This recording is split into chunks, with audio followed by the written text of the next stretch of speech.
एक समय की बात है, एक छोटे से गांव में एक लड़की रहती थी जिसका नाम सिया था। सिया बहुत ही सुंदर और बुद्धिमान थी, लेकिन उसकी किस्मत पर ताला पड़ा हुआ था। वह एक गरीब किसान की बेटी थी और उसके पास कुछ भी नहीं था सिवाय एक पुरानी किताब के, जिसे उसकी माँ ने उसे बचपन में दी थी। एक दिन सिया जंगल में लकड़ियां इकट्ठा करने गई थी। जंगल में एक रहस्यमय चमकदार पत्थर देखा जो बहुत तेज चमक रहा था। सिया ने पत्थर को उठाया और जैसे ही उसने उसे हाथ में लिया, वह अचानक चमकने लगा। यह पत्थर बहुत ही रहस्यमय था और जैसे ही सिया ने उसे उठाया, वह अचानक गायब हो गया। सिया डर गई, लेकिन वह सोचने लगी कि यह पत्थर क्या हो सकता है। घर लौटते वक्त जब वह यह विचार कर रही थी तो एक बूढ़ी औरत रास्ते में दिखाई। वह बेहद बूढ़ी थी, लेकिन उसकी आंखों में एक गहरी चमक। वह सिया के पास आई और कहा, तुमने वह पत्थर छुआ है जो जादुई है। यह केवल एक दिल से सच्ची और निस्वार्थ भावना रखने वाले इंसान को ही अपनी शक्ति देता है। बूढ़ी औरत ने सिया को एक रहस्यमय चुनौती दी। उसने कहा, तुम्हारी सच्चाई और साहस को परखने के लिए तुम्हें एक खोई हुई जादुई रानी को ढूंढना होगा। रानी के पास वह पत्थर का एक हिस्सा है जो तुम्हारे पास है।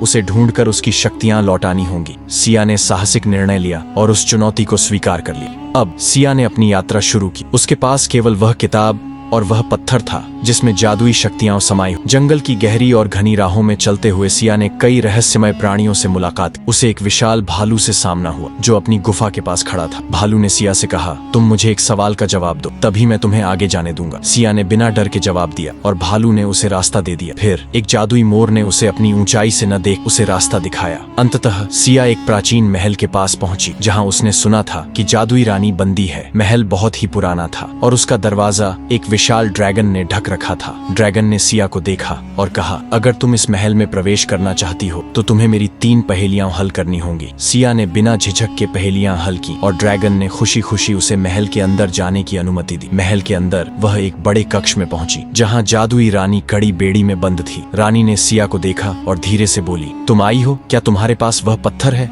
जो मुझे मेरी खोई हुई शक्तियों को लौटाए? सिया ने रानी को पत्थर दिया और कहा, मैं यहाँ आपकी मदद करने आई हूँ। जैसे ही सिया ने पत्थर रानी को सौंपा, रानी की आंखों में चमक आ गई और उसकी शक्तियां लौट आईं। रानी ने कहा, तुमने न केवल मेरी मदद की बल्कि दुनिया को यह संदेश दिया है कि अच्छाई कभी हार नहीं सकती। मैं तुमसे बहुत आभारी हूँ। अब मैं तुम्हारे गाँव में खुशियां लाऊंगी। रानी ने सिया को आशीर्वाद दिया और उसने अपने जादुई शक्तियों का उपयोग करके सिया के गाँव में समृद्धि लाने के लिए एक जादुई फल और फूलों का बाग तैयार किया। सभी लोग यह देखकर हैरान रह गए और वे सिया को एक हीरो की तरह मानने लगे। सिया अब एक साधारण लड़की नहीं रही बल्कि एक आदर्श बन गई थी। उसने कभी अपनी शक्तियों का गलत इस्तेमाल नहीं किया और हमेशा लोगों की भलाई के लिए काम किया। उसके गांव में अब खुशियां थीं और हर कोई उसकी साहसिकता और नेक दिली की कहानियां सुनता था। कहानी का संदेश, जीवन में चुनौतियां हमेशा आती हैं, लेकिन दिल से नेक और सच्चे इरादे रखने वाले व्यक्ति को कोई भी मुसीबत कभी हारने नहीं देती।